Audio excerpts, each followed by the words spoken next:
And then eventually, as Bitcoin dominance collapses and the ISM goes up, only then do you get the rest of it. It all lies ahead, and you're all getting frustrated, and you're getting frustrated because A, you've probably got the wrong allocation for this point in the cycle, or B, the ISM has been lower for longer, which is why we've not seen this yet. And that's why both Julian and I keep saying you've got to have patience. You only get one piece of economic data a month. This thing is not real time, but you're trading your shitcoin portfolio in real time. That's not how it works. So that's to bear in mind.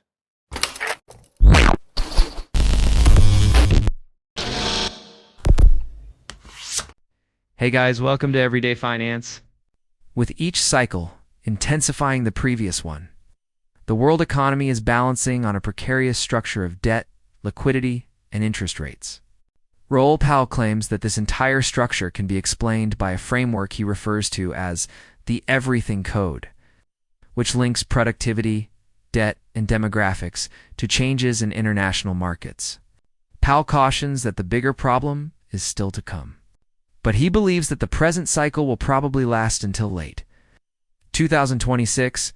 A global financial reset is inevitable in the early 2030s due to soaring public debt, aging populations, and declining productivity.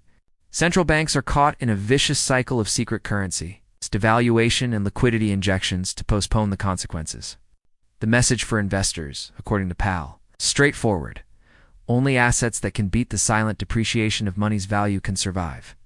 The primary factor influencing stocks, bonds, particularly cryptocurrencies these days, is 11% of its value annually. Understanding this cycle is crucial to maintaining and increasing wealth.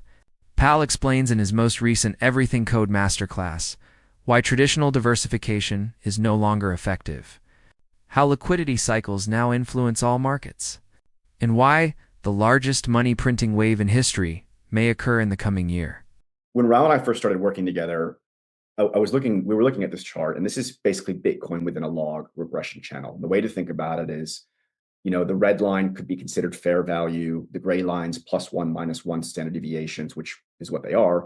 And then the green lines are +2, -2 Just standard to add deviations. to that, these log regression channels work spectacularly well for these network adoption model assets like Bitcoin, NASDAQ, Google, Microsoft, Facebook, the whole lot of them all have the same kind of channel, and it works really well for, even overbought, oversold levels. Yeah, and we'll talk actually more about that later. But staring at this, I was like, okay, I being a multi-asset fund manager before, I've invested in EM equities. I understood small cap versus large cap, high yield bonds, commodities, FX, right?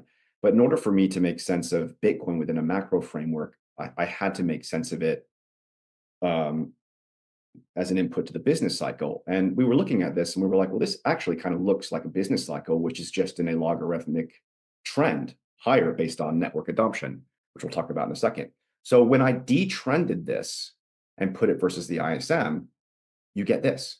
And it's like, oh, and this was a big aha moment for me because, up until basically we started working together, the only thing I was hearing about Bitcoin was it's some schizophrenic asset class. It doesn't bear any resemblance to the real economy. It's not governed by the same economic fundamentals as an equity risk premium or a credit spread or what have you. But actually, no, it's a macro asset and it works in the business cycle. And the larger thing at play here is it's also a network value asset, which I'll talk about. Okay. So, but here's the point. Bitcoin is the ISM. Okay. The year-on-year rate of change of equities is the ISM. Small cap equities is the ISM. Cyclicals versus defensives. Here we're talking about things like consumer discretionary stocks, industrials, materials versus things like consumer staples and utilities, a function of the business cycle. Crude oil prices, the business cycle, right? Industrial metals, the business cycle. Emerging market equities, clearly on the basis that the dollar has weakened this year, is now pricing in a big recovery in the ISM, right? The business cycle. And here's just another way of looking at that, right? Typically, the big moves in crypto tend to occur when the ISM crosses above 50 and moves into its late cycle peak, call that around 60. Okay, so you can see that. And this is also why, As the business cycle accelerates, ETH outperforms BTC because block space usage is a function of economic activity. So as economic activity goes up, demand for block space increases, right? As more people are coming to use it. And then this is just a great chart. This is the first time we're showing it. It'll obviously be copied. But it also explains, as it explains ETH BTC, it also explains Bitcoin dominance entirely, right? So much like you would go from, as the business cycle accelerates, you would go from growth to value, right? Perhaps, or large cap into small cap equities, or investment grade bonds into high yield bonds, or cyclicals into defensives into cyclicals. As the business cycle accelerates, confidence improves. As Main Street does better, earnings rise, and this increases risk appetite. So as per my previous example, if we just take small cap over large cap equities, investors begin to reach further out what we call, the crypto risk curve into smaller cap tokens and earlier stage products. And the opposite is also true. So if the ISM is in a situation where it's trending towards 60, Bitcoin dominance will fall. It also explains why there is this phasing of the alt season that people don't yet understand. So people think, oh, the moment Bitcoin dominance drops, all my bag of shit alts are all going to rally. It doesn't work that way. It always goes into the next safest asset, which is ETH. We've had some new cycle plays, and we had the recovery of Solana, and then we've had Sui have been some of the dominant ones, Hyperliquid, a few others. But really what happens is it goes from Bitcoin to ETH into the other layer ones and larger projects. And then eventually, as Bitcoin dominance collapses and the ISM goes up, only then do you get the rest of it. It all lies ahead, and you're all getting frustrated, and you're getting frustrated because A, you've probably got the wrong allocation for this point in the cycle, or B, the ISM has been lower for longer, which is why we've not seen this yet. And that's why both Julien and I keep saying you've got to have patience. You only get one piece of economic data a month. This thing is not real time, but you're trading your shitcoin portfolio in real time. That's not how it works. So that's to bear in mind. Raoul Pal makes a powerful point in the first section of his thesis. The outdated diversification approach is no longer effective. He contends that the conventional guidelines for portfolio management have been violated by excessive debt and frequent liquidity infusions. Investors now need to make at least 11% a year to stay even. Since fiat currencies quietly lose about 8% of their value annually, and inflation puts further strain on them. Pal thinks that distributing funds among numerous assets only ensures gradual deterioration because of this. Rather, he promotes targeted exposure, or what he terms hyper-concentration, in assets that have the potential to outperform the system. 3 factors: demographics, productivity, and debt growth are central to his everything code framework. Labor supply is determined by demographics. Economic production is driven by productivity. And when the first to deteriorate, debt fills the void. Today, however, governments have resorted almost exclusively to debt in order to maintain development due to aging populations and declining productivity despite technological advancements. Pal points out that the production of liquidity powers that debt, so connecting central bank balance sheets and financial markets. The second significant obstacle is the growing weight of interest payments, which is made possible by this dependency. But what's important here is that if we look at our leads, right? So here, our GMI interest rate model, which is advanced by 6 months. ISM's heading higher. Financial conditions index, right? Which is the index I talked about earlier, right? A regression on commodity prices, interest rates, and the dollar higher, okay? On the basis that central banks, over 90% of central banks are cutting rates, right? Advanced by 9 months, right? Higher. And then when we lump, all of these together, we're in a situation where lead indicators of growth momentum are rising. And once again, yes, I'm the person who names these, and they're just the most ridiculous names ever. Whatever the GMI, central bank policy, liquidity, and leading indicators of growth momentum index.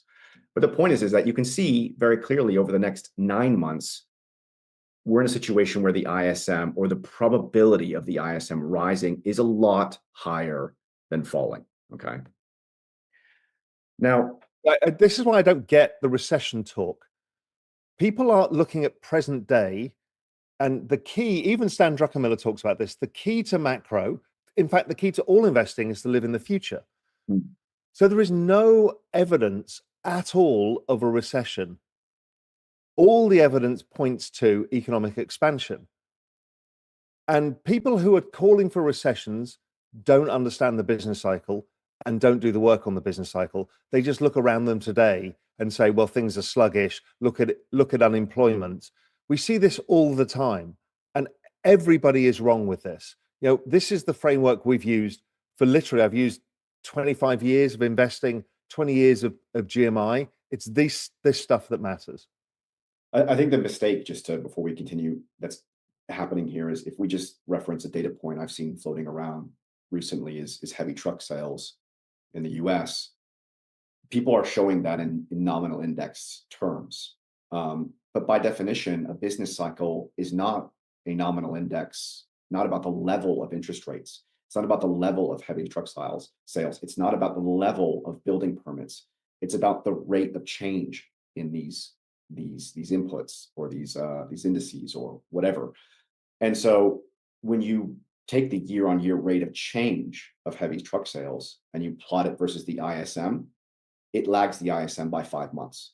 Job openings in year-on-year terms are rising, right? But they also lag the ISM by a couple of months, right? So when people are showing new home sales in just nominal index terms without taking the year-on-year rate of change, by definition, they're not taking into account the business cycle, right? The acceleration and deceleration of data over time. So I think that's part of the confusion. Whereas here, the ISM is a diffusion index, which is why it works with all the year-on-year comps. So it's really about the year-on-year rate of change because this is what markets price off of. If the economy was slowing, risk assets would not be repricing an ISM that is rising. EM equities would not be rising, right? None of this would be happening is I think the point. The next thing, as I said, Bitcoin is a macro asset, but something Raoul's talked about before is it's also a network value asset. Now, Raoul's going to go into the Metcalfe law stuff a little bit more later, but so if we think about this, Metcalfe's law is time, right? That's adoption, but the business cycle is the rate of adoption across the business cycle. So what I mean by that is as time goes on, right, as time passes, because Bitcoin is a network value asset and it's trading within a long regression channel, the more time extends, the higher the price targets become. So here, if we're just looking into year end, let's say Bitcoin does nothing from here and just stays between the fair value, call it, and the -1 standard deviation oversold level, we basically will approach, let's say, 210,000. Right? If we get to 1 standard deviation, it's 412,000. If we get to 2 standard deviations oversold, right, which has happened every other cycle in the past, we're looking at something, and I admit that green's a little bit hard to read. It's like 800,000, 805,000. But here's the thing, because we detrend Bitcoin and we know it's a function of the business cycle, now all of a sudden you can loosely infer levels of the ISM that would correspond with certain price targets within Bitcoin. Right. So for Bitcoin to reach 210,000, as I had referenced before, that's equivalent to an ISM of 52, something like a 1 + 1 standard deviation, 57.6. That would be Bitcoin around 400,000. And then an ISM of, again, hard to see with the green, 63.3 would be Bitcoin at around 800,000. Right. So you see, so as time goes on, the prices move higher. And because the ISM is confidence, earnings, the business cycle, everything else, then that all of a sudden accelerates the move. This is where Raoul Pal's thesis really hits home. Debt, interest rates, and liquidity are the 3 main points of convergence. There isn't enough real output to naturally service the world's debt at rates that are now higher than the economy's long-term growth rate. Governments are consequently compelled to monetize it, creating money just to pay interest. This trend is not new, but since 2008 it has developed into what Pal refers to as an ultra-cyclical system, in which all of the major assets, including equities, commodities, and particularly Bitcoin, are subject to roughly 4-year cycles dictated by liquidity waves. Seasons in the market are now defined by each spike and dip in liquidity. The difference now is that governments prolonged the maturity of their debt between 2021 and 2022, extending the customary 4-year pattern and perhaps delaying the top of the current cycle into late 2026. Although that change buys time, it also increases the strain. There is a greater need than ever to lower interest rates and inject liquidity, since roughly $9 trillion in debt is due in the next year. History demonstrates that scarce assets gain the most when the system is flooded with liquidity. According to Pal, this makes cryptocurrency, especially Bitcoin, the best haven in a time when fiat currency is depreciating at an accelerated rate. According to him, it's now safer to be overly invested in assets that can compound more quickly than the 11% structural erosion rate. Rather, it is a matter of survival. According to Pal's paradigm, the future will be characterized by growing debt, frequent liquidity infusions, and a gradual drop in the purchase power of money.